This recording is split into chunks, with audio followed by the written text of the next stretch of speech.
357 as a cartridge or caliber choice for an SHTF situation or just general purpose. This is going to be part 2 of this discussion, actually, in a whole series where we're going to talk about some of these 357 caliber options. Now, I did a whole video outlining my thoughts on 357. I'm going to put a link down in the description. If you go watch that video right now, make sure you come back and finish watching this one, or just finish watching this one, then go watch that one. There's a lot of good information in that one about 357, general overview, but this is going to be on the Derringer as an option.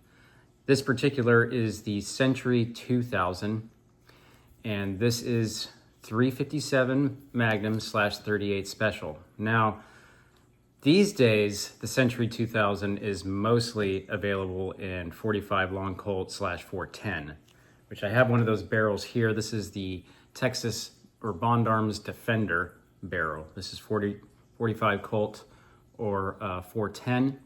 So I can take this guy off just with this little Allen wrench right here, Allen screw that is, and put on this.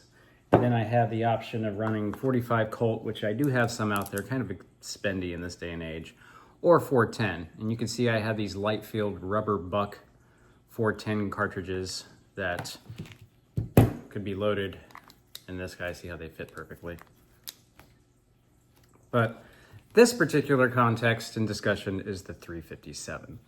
So one thing about 357 and traditional, let's just say wheel gun style calibers or cartridges, is that it can be a little bit more cumbersome to carry ammo. There's not always a really good solution. Like, for example, this sling acts as ammo storage for this Rossi 92 Black and 357. But when it comes to something like a Derringer, let's see if I don't want to knock over my guns here. When it comes to the Derringer, carrying loose rounds in your pocket is an option. You can also carry these Bianchi speed strips, which these are meant to help, rapidly load into maybe a cylinder on a revolver or something like that. But they're also a neat little carry option for loose 357 rounds when you're carrying something like this. Now, I do have a holster for this. I didn't get it out for this video. I'll go see if I can get some footage and find it after this. I made a homemade holster for this that actually goes on the left side for a left-hand draw. That way I can maybe be carrying my revolver on my right hip and a Bond Arms on my left hip. Maybe I got specialty ammo in it. Maybe I got snake shot for snakes out here on the property. Whatever the context or case may be. Now, speaking of context, in the original video, we talked about SHTF can be something different than what a lot of people think. Now, there's a lot of stuff going on in the United States right now, a lot of protests and rumors of protests, a lot of civil unrest type of stuff going on, and maybe this could be an option for that. But the context we approach this from is living rurally, which I do, and you might see my puppy dog, my German Shepherd over there, knee-high, slumbering peacefully on the floor. We did have an attack a couple of months ago where he was attacked by a deer and physically disabled for a week. So another thing too is that we live next to a cypress swamp. We have gators in Florida. There was just a woman killed by a gator just last month, unfortunately. There's been around 500 actual documented gator attacks in Florida since, I think, 1948. I think it might be in the United States in general. And about 38 deaths. They are rare, but they do happen. Gators. So you might imagine this being a Derringer. It's a little bit heavy, but it's a good, what they call, get off me gun. And if you could think that maybe there's a gator walking up on you or something like that, maybe this could be a good option, or maybe even in the 410. So the thing that's great about these is people complain about the weight versus capacity ratio. These aren't for everybody. They're definitely a niche gun. They're definitely for somebody that wants to get into Derringers. And I would definitely recommend, if you're going to get into Derringers, you stick with Bond Arms. I've seen other ones from like Bierman or something like that. All the other Derringers that I've either shot or held in my hand just felt very low quality compared to the Bond Arms. Now, again, some people complain about the weight versus capacity, But for a little get-off-me gun, this is a really good option. It's got rosewood grips with a cool little star inlay there, kind of the Bond Arms theme. You can get cheaper or lower cost versions. They have the Rowdy and the Redneck, or Roughneck, a Freudian slip, where they come with rubberized, cheaper grips, and they're not finished, they're not polished. You're gonna spend more on something like the Century 2000 that has higher quality grips and that polished finish. Now, this is a break open design, 2-shot. It is single action, so it does require the pulling back of the hammer, which isn't really too bad on these. I've seen Derringers where it was like 10 pounds of force required to pull back the hammer. Not so much on these. So you pull back the hammer, bang, pull back the hammer, bang, one cylinder at a time, or one chamber at a time.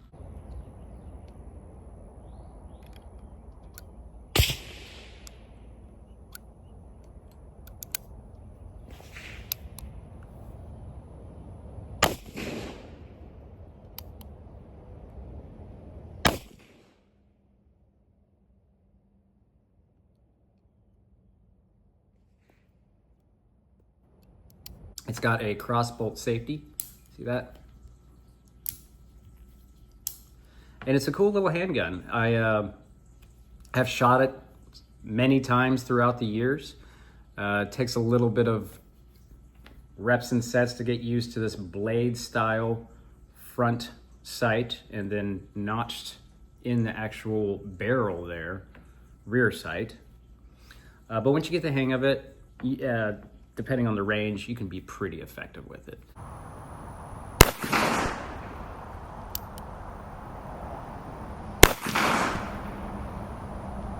So that's the Bond Arms Century 2000. Again, we do have the 410 45 Colt barrel. Now, this is probably the fourth one of these that I've owned. I've traded off almost every single one. Oh, I have traded off all the rest of them, but I kept the Century 2000 because it was my favorite. I've had a Roughneck. I've had a couple Roughnecks, actually. I had a Roughneck in 357 and one in 9mm. I did eventually trade those off and keep the Century 2000.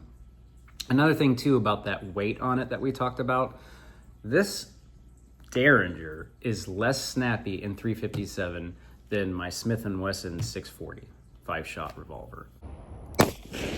Wow. So it's really a nice little Derringer. If you're into Derringers, it's kind of a niche thing, but I like it and it's cool. So I figured I'd start off the series talking about Bond Arms Century 2000 Derringer. So again, there's a link down in the comment section and in the information section to the general 357 discussion video. Go check that out and be sure that you're liked and subscribed, and we're gonna come back and do some more 357 discussion. And while I got you here, just a special treat for those very few that stay to the end. I got kind of a cool project coming up.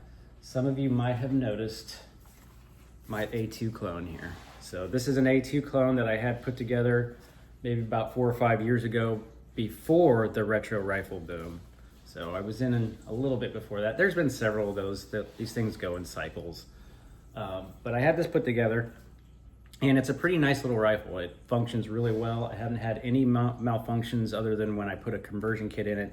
I didn't like that so much, but any 5.56 or 223 ammo, and it chews it up and spits it out, no problem. It's generally very basic with that A2 front sight. Carry handle. This is an actual carry handle off a Colt or a Bushmaster from a police trade-in. Kind of a general Talon tactical lower. This is actually a Mossberg, believe it or not, rear rifle stock, butt stock. And it's an FN cold hammer forged barrel that I got from Palmetto State. And why am I talking about this particular rifle? That's pretty basic. Well, apart than just A2s are badass and fun, I just ordered a 37mm launcher that I'm gonna mount on this to live out my childhood Predator fantasy. Is it a real A1 or A2 with a real M203 grenade launcher, like in the movie Predator? Also the same gun, just happened to have been used in the movie Scarface. A little bit of movie gun trivia for you. No, but is it gonna be fun with that 37 millimeter launcher on it? You betcha. And we got flashbang rounds coming. We got smoke rounds coming. And I forget what the other one is. It's like concussion rounds or something. Anyway, all that's gonna probably be delivered tomorrow, which happens to be my wife's birthday. I didn't plan it that way, but it's just one of those things where I can't buy things for my wife just because she isn't into so much fun stuff. I guess I can get her some chicken stuff. I better go get that figured out. If you're watching, baby, I love you. Happy birthday. Stay tuned for more 357 and maybe a little A2 clone with a grenade launcher on it. Later.